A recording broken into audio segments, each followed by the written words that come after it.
Suzuki akan merecall 300.000 unit motor mereka. Lah, ada apa nih?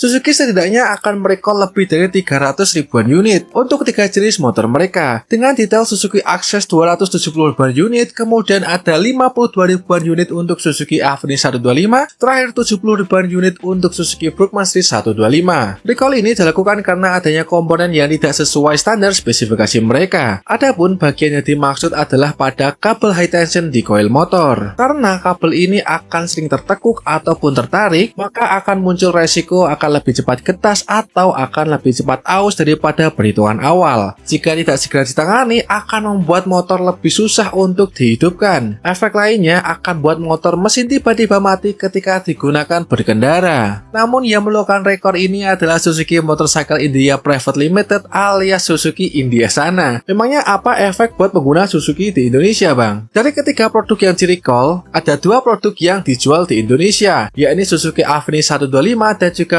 Brookman Street 125iX.